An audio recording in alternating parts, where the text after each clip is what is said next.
Queridos e amados, muito boa noite. Vamos abrir então em 1 Samuel capítulo 15. Eu não estou acreditando que a gente chegou no final desse capítulo. Foram 3 sermões em 1 Samuel 15 e foi realmente...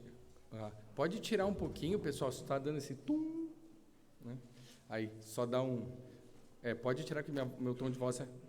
Pode tirar um pouquinho do ganho, especialmente. Aí, acho que deu, né, pessoal? Se não tiver ouvindo, aí levanta a mão que eles aumentam, tá? Não tem problema até a gente colocar mais 2 caixas ali. Mas foi um grande desafio para mim. Pode pôr ali, querido. Obrigado. Grande desafio para nós, eu imagino que para você também, a gente estudar esse trecho. A gente está no último degrau da queda de Shaul, né? O último degrau da queda, de uma série de erros que ele vem. E o capítulo 15, ele é trágico, num certo sentido, que ele põe um ponto final a essa história e começa uma nova sessão dentro do livro. Então, o ponto central do livro de 1 Samuel é o capítulo 15, e ele coloca em letras muito grandes: eis que o obedecer é melhor do que o sacrificar. Ele coloca isso de uma forma muito intensa. A passagem é dramática. Me custou muito caro. Satanás me assaltou nesse período. E eu vou dizer para vocês que a única coisa que ele precisou foi usar eu mesmo, né? Minha carne, meu maior inimigo. E eu tive que lidar comigo mesmo enquanto estava trabalhando nesse texto. Mas a gente chegou no final e eu estou maravilhado com isso, em poder trazer um pouquinho a palavra do Senhor para vocês e dizer que primeiro ela falou comigo. Então, eu acho que é isso que tem que acontecer. Então vamos ler a palavra, senhores. 1 Samuel capítulo 15, versículo 23, diz: a rebeldia é um pecado tão grave quanto a feitiçaria. 1 Samuel capítulo 15, verso 23. Vou ler de novo. A rebeldia é um pecado tão grave quanto a feitiçaria. E persistir no erro é um mal tão grave quanto adorar ídolos. Assim como você rejeitou a ordem do Senhor, ele o rejeitou como rei. Então Saul confessou: sim, pequei. Desobedeci às suas instruções e à ordem do Senhor, pois tive medo do povo e fiz o que eles exigiram. Agora imploro que perdoe meu pecado e volte comigo para que eu possa adorar o Senhor. Samuel, porém, respondeu: não voltarei com você. Uma vez que você rejeitou a ordem do Senhor, ele o rejeitou como rei de Israel. Quando Samuel se virou para ir embora, Saul tentou detê-lo, segurando a barra de seu manto, que se rasgou. Então Samuel lhe disse: hoje o Senhor rasgou de você o reino de Israel e o entregou a outro, ao que é melhor que você. E aquele que é a glória de Israel não mente nem se arrepende, pois Deus não é ser humano para se arrepender. Saul implorou novamente: sei que pequei, mas por favor, pelo menos honre-me diante das autoridades de meu povo e diante de Israel ao voltar comigo, para que eu possa adorar o Senhor, seu Deus. Por fim, Samuel concordou e voltou com ele e adorou o Senhor.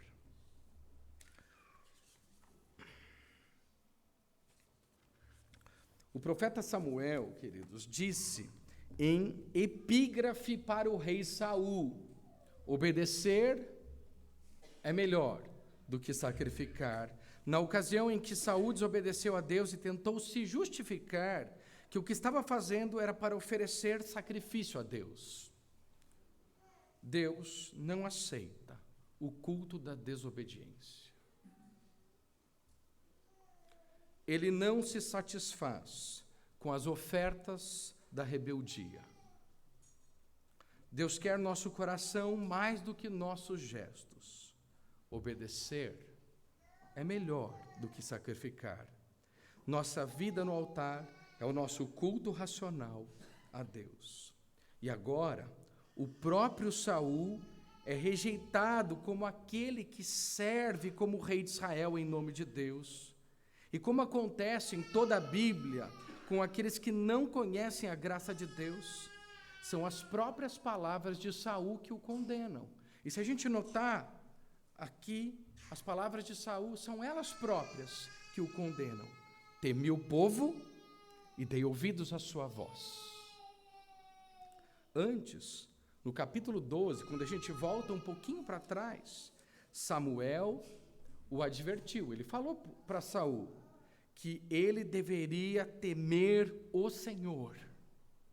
Mas como o próprio Saul reconheceu, ele temeu a quem? O Senhor? Não, ele temeu o povo.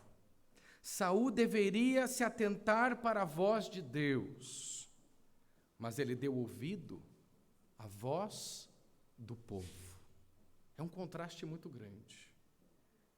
Eu lembro na 5ª Companhia de Comunicações Blindada. Alguém conhece a 5ª Companhia de Comunicações Blindada? O Léo conhece. Boina preta, né? Eu lembro que toda vez que eu entrava lá, na 5ª Companhia de Comunicações Blindada, tinha na parede muito grande, mas muito grande. Era o que eu encarava todo dia. Estava escrito assim: ides comandar, aprendei a obedecer. E esse era o papel de Saul como rei. Se você vai comandar, você precisa aprender a obedecer.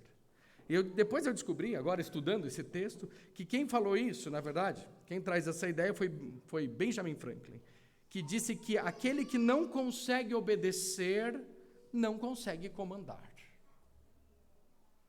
E esse é o caso aqui de Saul. E aí a gente tem o primeiro rasgado da história, né?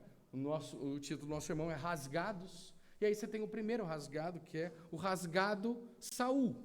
O rasgado Saul. Tendo rejeitado Saul, Samuel virou-se para ir embora. Mas Saul, desesperado, segurou pela orla do manto e este se rasgou.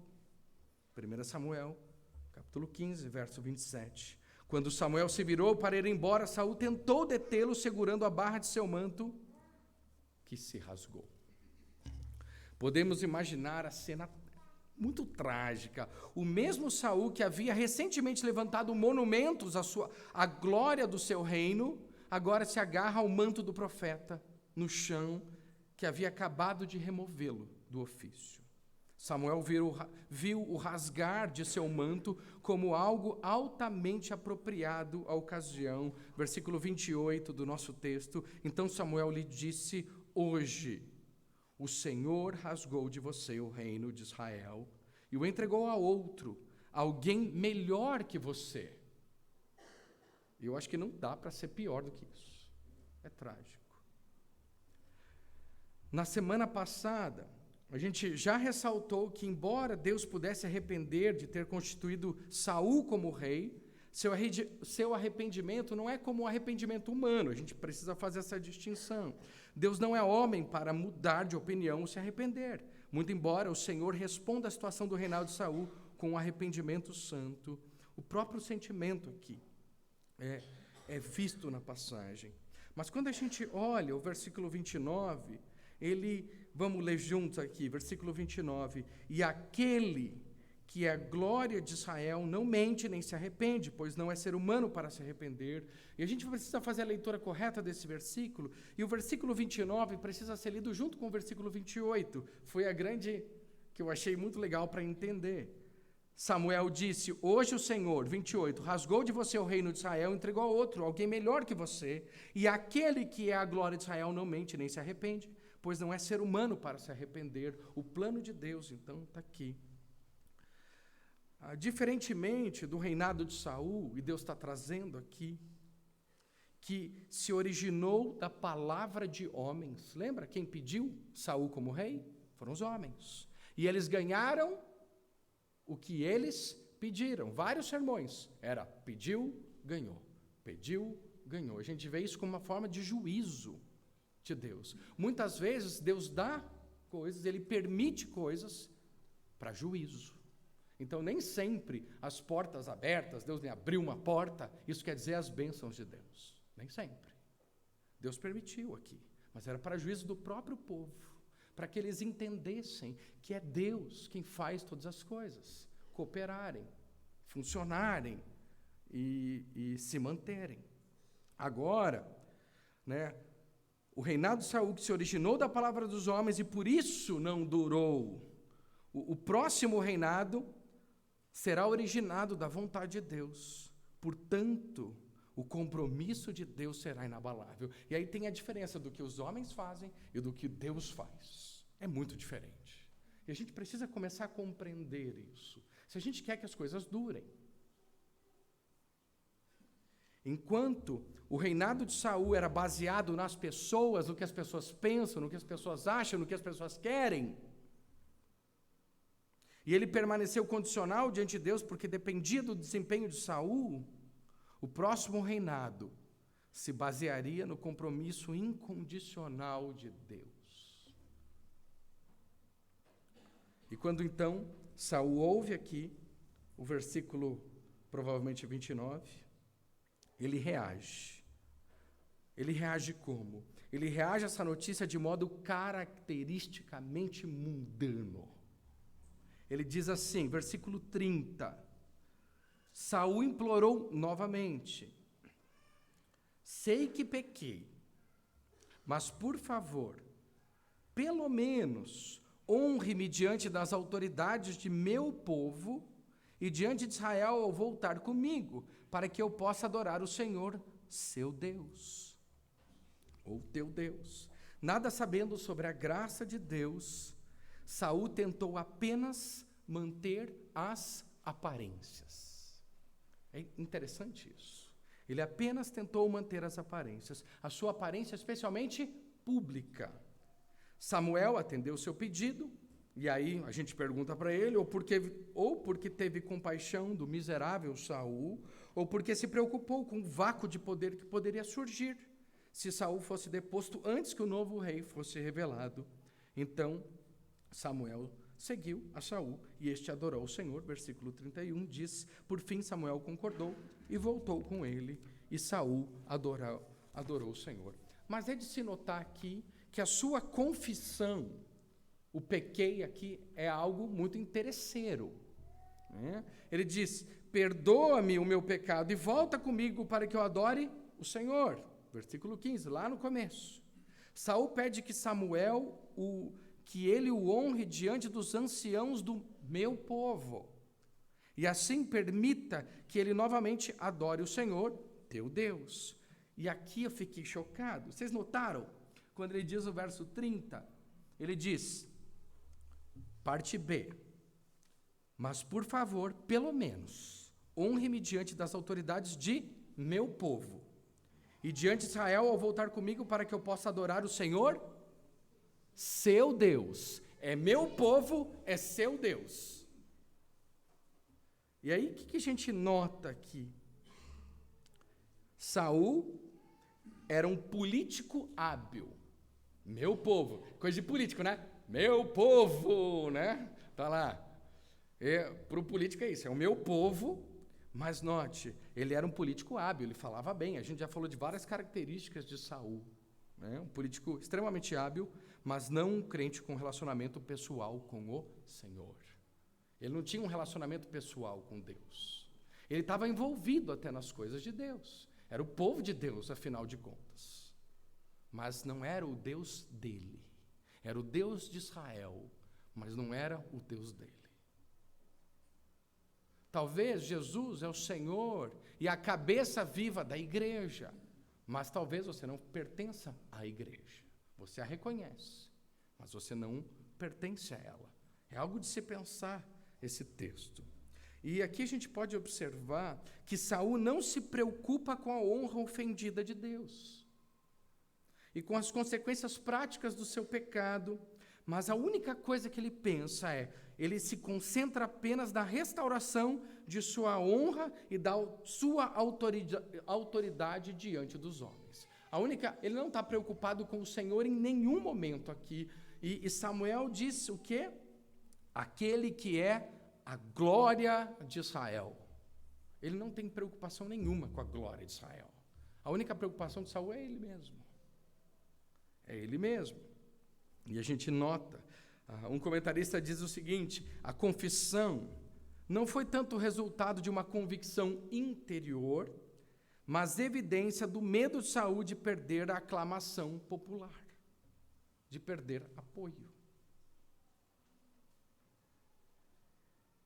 E aqui eu preciso olhar para isso, porque tem um monte de gente assim, e certamente todo mundo já escorregou nesse terreno de temor dos homens, né, de medo de perder. E Satanás é muito bom para dizer: pegue o caminho mais fácil, seja hipócrita. É ou não é? Para que gastar? Para que ter que trabalhar lá dentro do seu coração? Para que é tão dolorido, tão trabalhoso, custa tão caro? Você só vai perder. Vamos trabalhar só a maquiagem, só a aparência. E tem um monte de gente assim.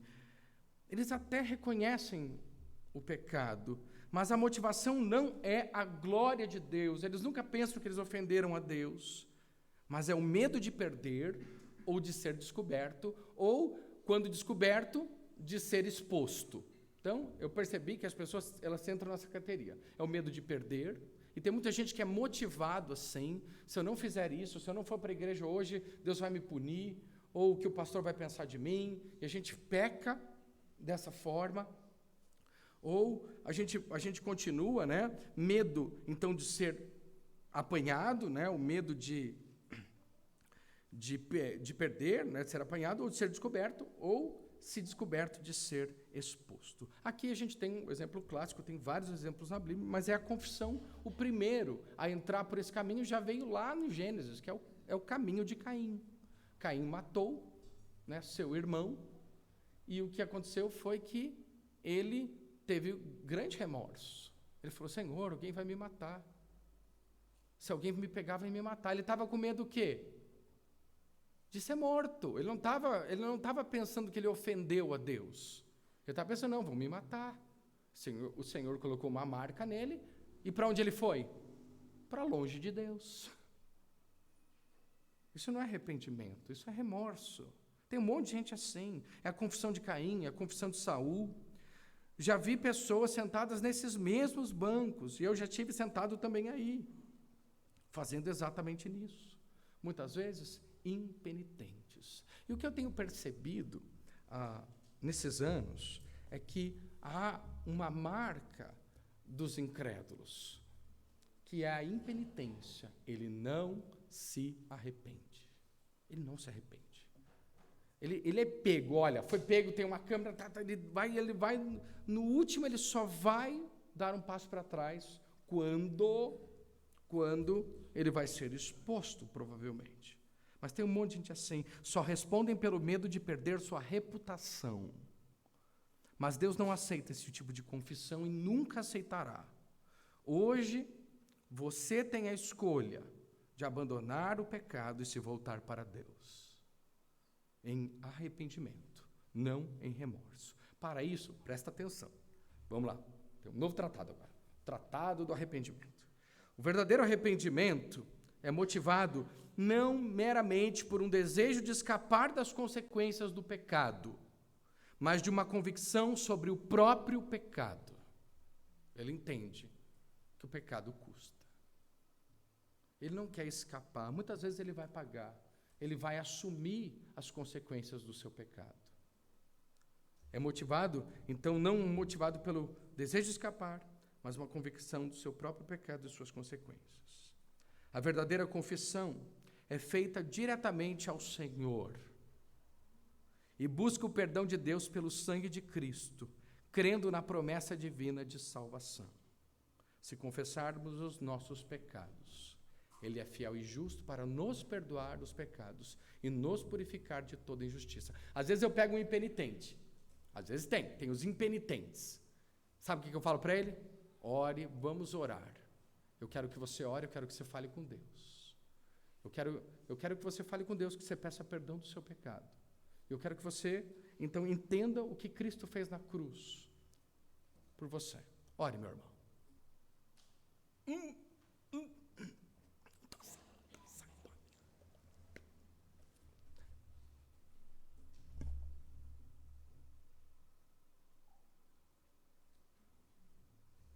O que era mesmo, pastor? O que a gente estava falando mesmo? É assim. É assim. Ele é impenitente, não se arrepende. Pode notar. Então, eu não sei se esse é o seu caso, mas a gente precisa se voltar para Deus e pedir perdão. Eu ofendi alguém. Pedi perdão. Mas eu também pedi perdão para Deus. Senhor, primeiramente, eu ofendi o Senhor. Eu ofendi o Senhor. Me perdoa. Porque o Senhor é o único que pode me ajudar a não fazer isso. É ou não é? Então, a gente vai ter que abraçar as consequências, mas o nosso pecado ofende a Deus. E o verdadeiro arrependimento, entenda de uma vez por todas, não procura justificar o pecado, mas pede apenas restauração, sem se preocupar com a honra e posições terrenas que possam ter sido perdidas por causa justamente do pecado. Provérbios 28:13 nos orienta sobre os benefícios do verdadeiro arrependimento. O que encobre as suas transgressões jamais prosperará, mas o que as confessa e deixa alcançará misericórdia. Que promessa! Que promessa! Então, como eu sei aqui, eu não sei muita coisa, mas eu sei que todos vocês são pecadores. A gente peca. A gente precisa se arrepender. Não arrependimento superficial, não arrependimento qualquer, não arrependimento para pecar daqui meia hora, não arrependimento que justifica o pecado, é um arrependimento que confessa e deixa. A gente precisa gastar mais tempo com isso. A gente precisa buscar mais arrependimento quando a gente peca. Não é deixa para lá, não é o tempo vai curar, não é vamos ver o que vai acontecer. Não. É confessa e deixa, alcançará misericórdia. Então, não é para deixar isso para depois, é agora. E é de se lamentar quando a gente olha para isso aqui, quando a gente olha para esse texto e se entristece como a maneira que Saul, então, faz a sua confissão. A obediência, então, parcial, ou a desobediência, como já vimos, é a mesma coisa. E agora é contrastada com a obediência corajosa de Samuel. E aí vem o segundo rasgado. Quem é? Primeiro foi o rasgado Saul, agora é meio indigesto. É o rasgado Agag. Tá? Então a gente continua o texto, a partir do verso 32, que diz assim: Então Samuel disse, traga-me Agag, rei dos amalequitas. Agag veio cheio de esperança, pois pensou, com certeza a ira dele já passou e eu fui poupado. Mas Samuel disse, assim como sua espada matou os filhos de muitas mães, agora sua mãe ficará sem filho. E Samuel cortou Agag em pedaços, diante do Senhor em Gilgal. Depois Samuel foi para Ramá e Saul voltou para casa em Gibeá, sua cidade. Até o dia em que morreu, Samuel não voltou a ver Saul, embora sempre lamentasse o que aconteceu com ele. E o Senhor se arrependeu de ter estabelecido Saul como rei de Israel. A índole de Samuel era bem diferente da de Saul, como fica bem claro no fim desse capítulo. Enquanto Saul se preocupava somente com a sua reputação pública, Samuel olhava para o Senhor como a glória de Israel, no versículo 29. Repito, e aquele que é a glória de Israel, é para lá que ele olha, e essa mesma ideia deve ser evidente entre o povo de Deus hoje.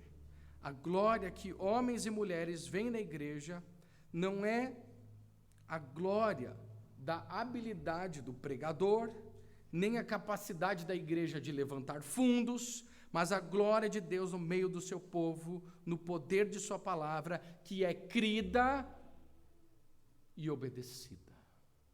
Porque o obedecer é melhor do que o sacrificar.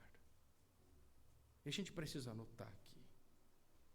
A gente precisa parar aqui e olhar para isso. Com essa visão de Deus em mente, Samuel ordenou que o rei Amalequita fosse levado à sua presença.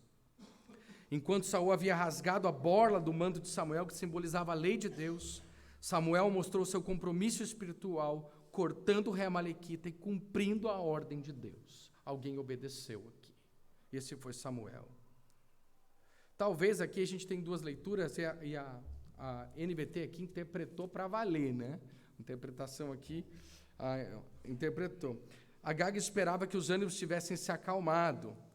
Certamente já se foi a amargura da morte. Mas eu olhando o texto hebraico, é bem difícil de traduzir esse texto aqui. Mas uma possível tradução é que é justamente o contrário. Amarga é a morte, né? A palavra ali, a palavra mar.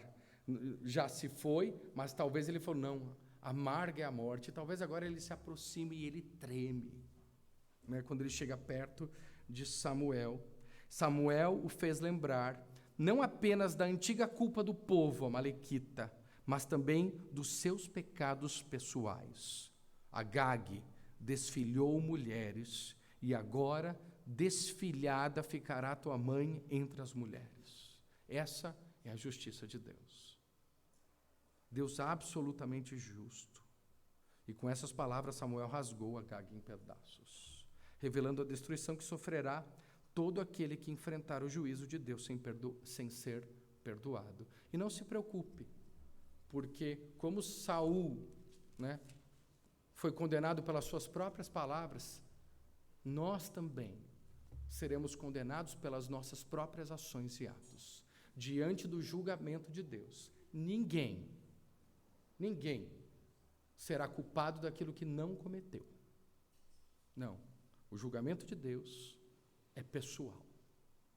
Cada pecado, cada palavra, cada pensamento pessoal estará diante do juiz de Deus. E sabe qual que é a boa notícia?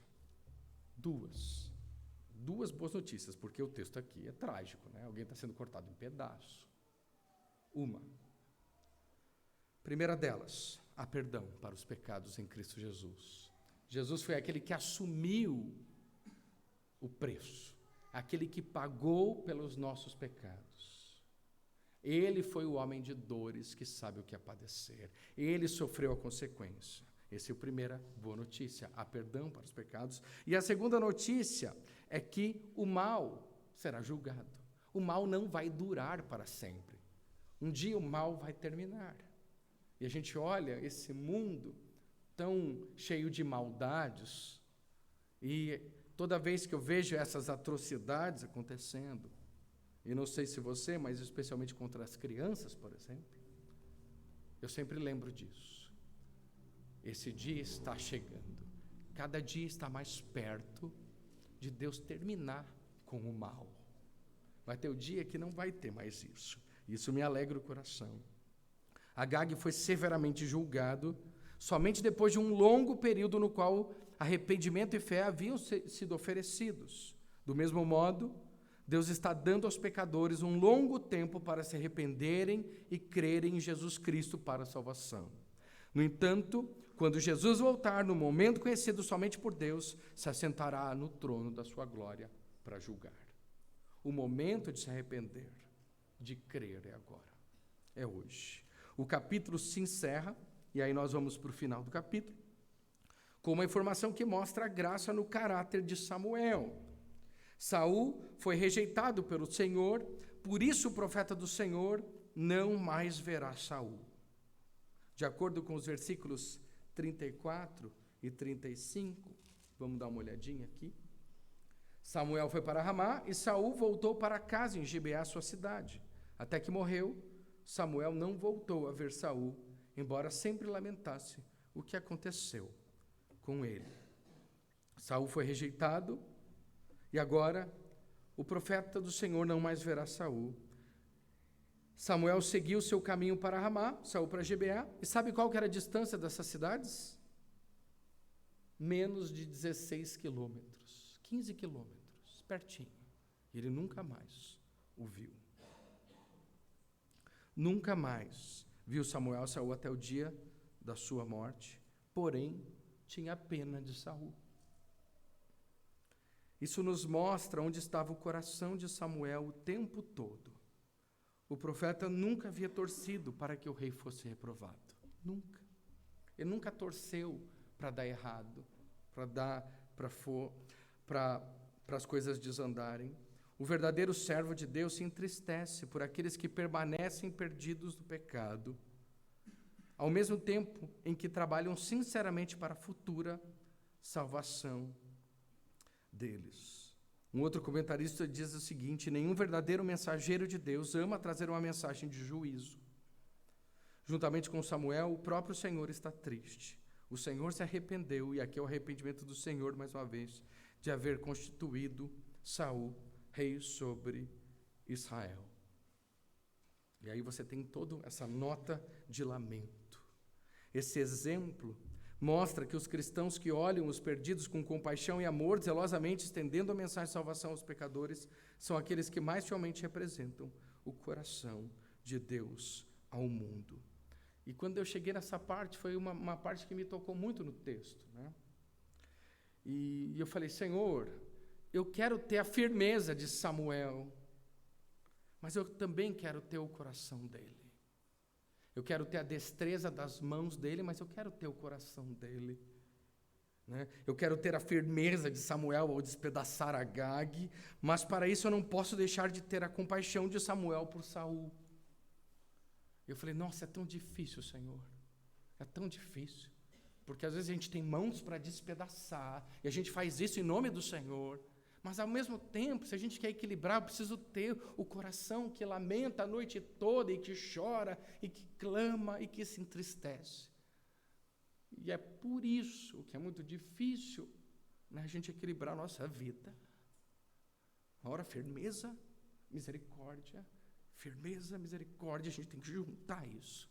Gente, eu vou falar para vocês, a gente vai lutar a vida inteira para equilibrar as duas coisas. É o trabalho mais difícil para nós. Senhor, me dá essa firmeza, me dá essa misericórdia, me dá essa firmeza e essa misericórdia para que elas andem juntos. Saul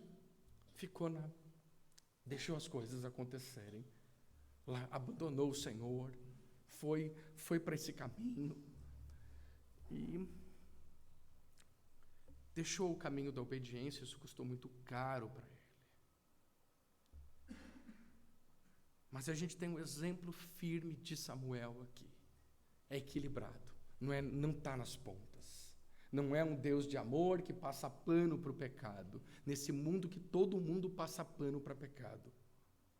Também não é a ira de Deus, porque a ira do homem não produz a justiça de Deus. Eu ouvi isso, e é verdade, não produz. Eu falei: Senhor, então tem que juntar as duas coisas.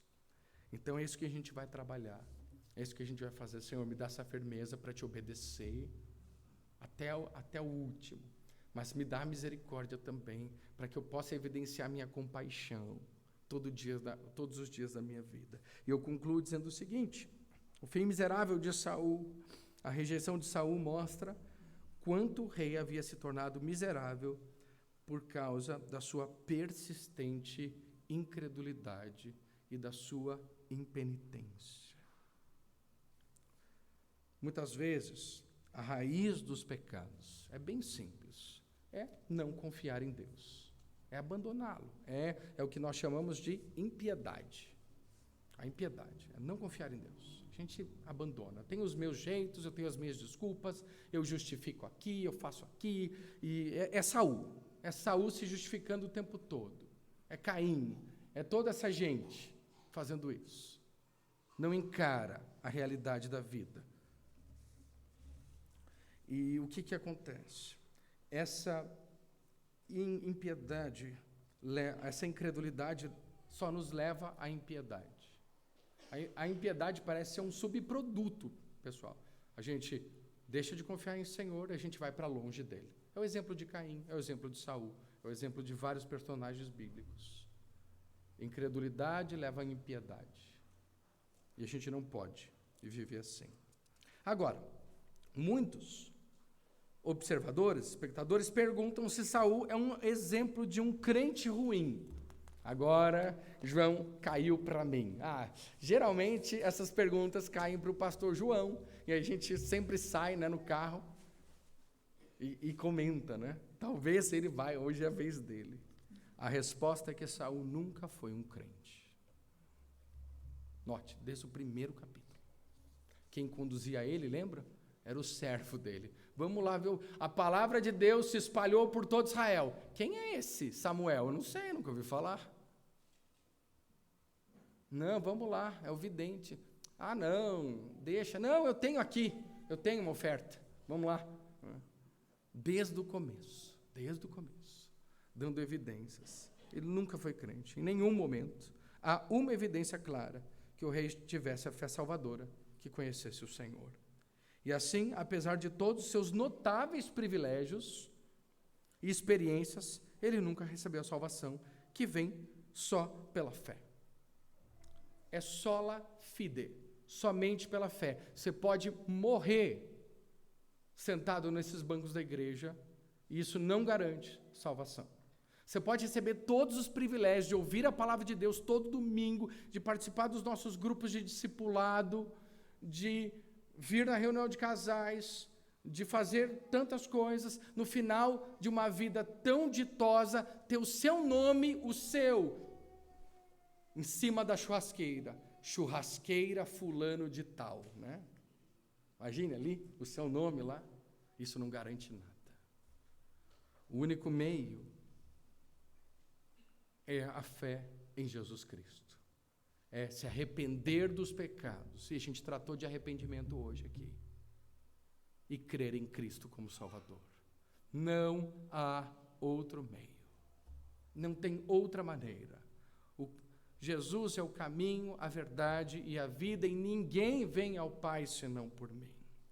Então, as bênçãos de Deus não são sinônimos de salvação. Se você ficar aqui no nosso meio, você vai receber muitas bênçãos. É verdade. Esse povo aqui é abençoado do Senhor. Eu sei, porque eu vivo com vocês. É tão legal ver aquelas crianças, eles eram um toco, depois eles estão casando, né? Depois eles chegam, depois eles vão. É tanta coisa, tanta alegria que eu vejo, que eu fico feliz da vida. Só que a salvação não vem pela igreja. A salvação vem pela fé em Cristo Jesus. Arrependei-vos e crede no Evangelho. Essa é a ordem de Deus para hoje. E aí, uma segunda pergunta. É sempre tarde demais para alguém se arrepender? É sempre tarde demais?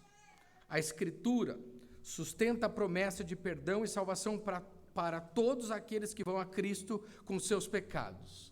A promessa de Deus é: crê no Senhor Jesus e será salvo. Ponto. Pode crer.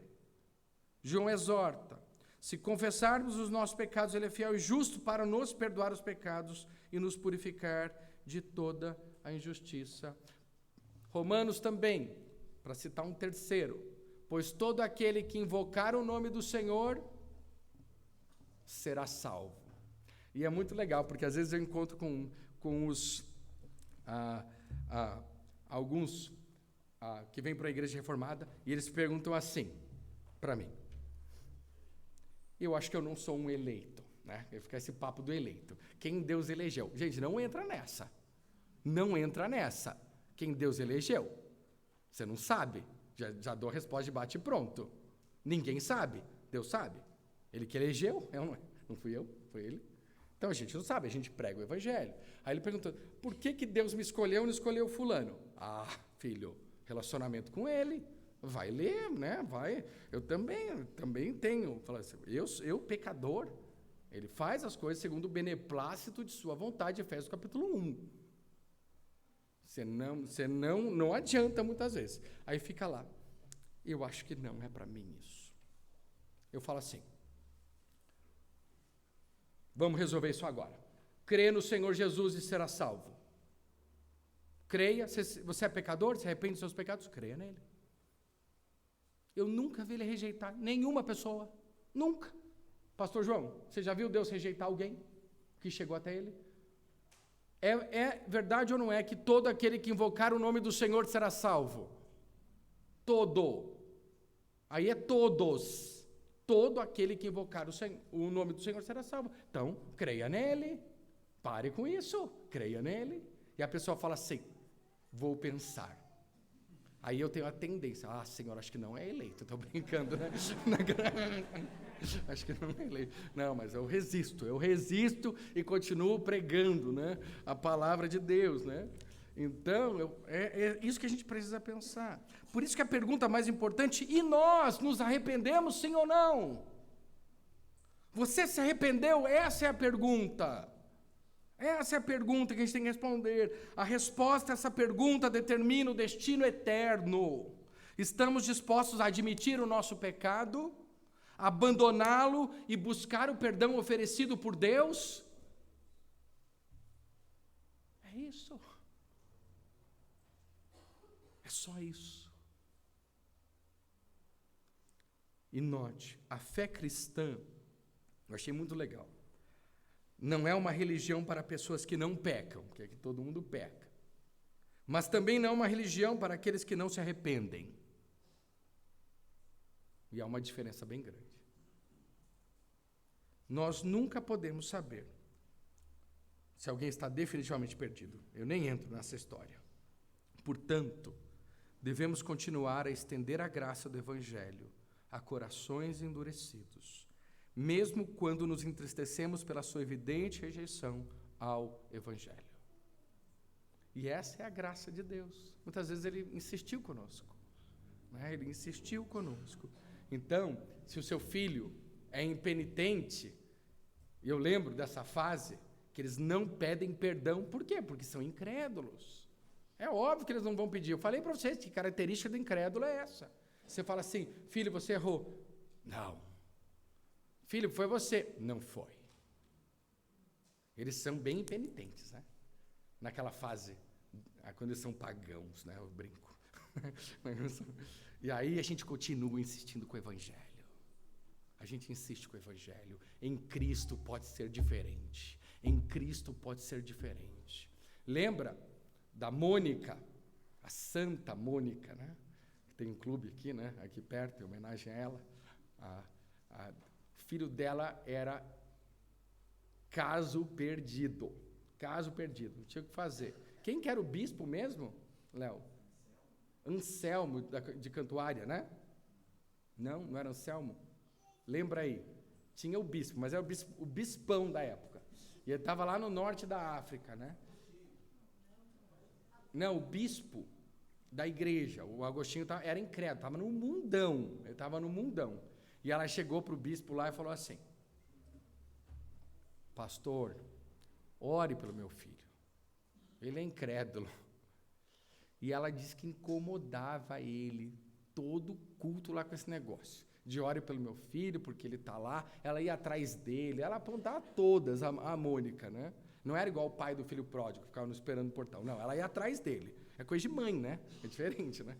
Ela ia atrás lá e atrás e chorava tal. E aí um dia o pastor falou, não aguento mais. Vai-te, ele falou para ela, vai-te, mulher. Porque é impossível que não creia o filho de tantas lágrimas.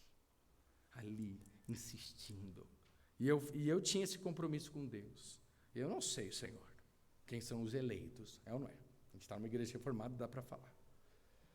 Mas eu vou morrer pregando o Evangelho para eles. Eles gostando ou não. O meu compromisso com os meus filhos é o Evangelho de Jesus Cristo. E é isso. Muitas vezes a gente vai olhar, mas a gente tem que insistir. Paulo disse a Timóteo que ele deveria disciplinar com mansidão os que se opõem, na expectativa de que Deus lhe conceda não só o arrependimento para conhecerem plenamente a verdade, segundo Timóteo 2,25. E meus amados, na nossa comunhão aqui, eu falo agora com toda a igreja de Jesus, os cristãos também devem ser fervorosos em oração, uns pelos outros, e ministrar aqueles que podem estar negligenciando. Vamos mudar aqui. E ministrar gentilmente aqueles que podem estar negligenciando a palavra de Deus. A gente precisa ser essa rede de cuidados uns dos outros. E assim eu termino com Hebreus dizendo: tende cuidado, meus irmãos. Tende cuidado, irmãos. Jamais aconteça haver em qualquer de vós perverso coração de incredulidade que vos afaste do Deus vivo. Pelo contrário, exortai-vos mutuamente cada dia, durante o tempo que se chama hoje. Vamos orar. Querido Deus e nosso Pai, amolece, Senhor, o nosso coração